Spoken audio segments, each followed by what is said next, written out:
Hi hello నమస్తే welcome to my channel. By ఈ channel కొత్తగా చూస్తున్నట్టయితే ముందుగా సబ్స్క్రైబ్ చేసుకోండి. అలాగే నేను చెప్పేవాడు సమాచారం అందరికీ షేర్ చేయండి బే. అయితే ఈరోజు మన టాపిక్ వచ్చేసి మన మహేష్ బాబు గారి సినిమా, అలాగే మన రాజమౌళి గారి సినిమా గురించి బే. నిజానికి ఇలాంటి అప్డేట్ నా జీవితంలో నేను ఇప్పటివరకు అయితే ఏ సినిమాకి చూడలేదని చెప్పేసి నేనైతే అనుకుంటున్నాను భయ్య. నిజం చెప్తున్నా భయ్య. నేను ఏదో అప్డేట్ వదులుతారు అనుకుంటే అసలు ఇలాంటి డిఫరెంట్గా అసలు మైండ్ దొబ్బేసే మాదిరి వదులుతాడని చెప్పేసి నాకు ఇప్పటికి కూడా తలుచుకుంటేనే ఒక మెంటల్ ఎక్కుతుందని చెప్పొచ్చు. ఎందుకు ఇంత మెంటల్ ఎక్కుతుంది అని చెప్పేసి నేను ఒక్కటే కారణం చెప్తా.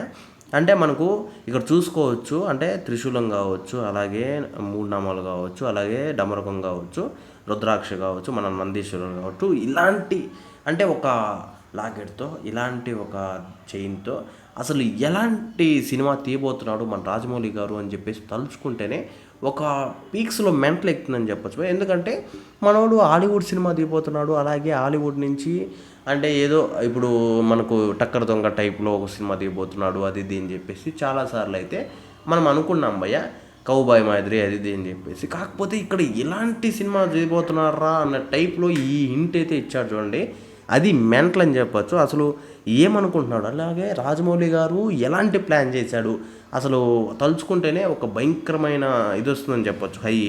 నిజంగానే భయ, అంటే మనకు అందరికీ తెలిసిన విషయమే. ఇప్పుడు రాజమౌళి గారు ఏదైనా సినిమా చేస్తే ఏదైనా ఆయన వాడే ఆయుధాలు కావచ్చు, కరెక్ట్ వేలో ఫస్ట్ నాకు తెలిసినందుకు అలాంటి ఆయుధాలే ఫస్ట్ అయితే పెడతాడు. ఇప్పుడు ఈగ సినిమాకి చూసుకుంటే మన సూది పెట్టేద్దాము, అలాగే ఛత్రపతి సినిమాకి కావచ్చు, మన సింహాద్రి సినిమాకి కావచ్చు, ఇలా వాళ్ళు డిజైన్ చేసుకున్న కత్తులు అయితే పెట్టడం అయితే జరుగుతుంది. కాకపోతే ఇక్కడ అసలు మెయిన్ వెపంగా అది చూపించాడేమో అన్న టైప్లో నాకు అనిపించింది. అంటే ఏదైనా మైథలాజికల్ సినిమా టైప్లో అయితే ఉండబోతుందే అన్న టైప్లో అనిపిస్తుంది నాకైతే మాత్రము. మరి ఇలాంటి అప్డేట్ని అయితే నేను ఎక్కడ చూడలేదని చెప్పొచ్చు. అయితే ఇంకోటి వచ్చేసి మనకు 27వ తారీఖున, అంటే సెప్టెంబర్ 27వ తారీఖున అయితే ఒక బిగ్ అప్డేట్ అయితే ఇస్తాడని చెప్పేసి కూడా చెప్తున్నాడు భయ్య. అది ఎంతవరకు అంటే అది అప్పుడు ఎలా ఉంటుంది అంటే ఆ అప్డేట్ చూసిన తర్వాత మనం అనుకునేది కరెక్టేనా లేకపోతే ఇంకోటి ఏదైనా ఉంటుంది అని చెప్పేసి కూడా అప్పుడైతే మనకు తెలిసిపోతుంది భయ్య ఖచ్చితంగా.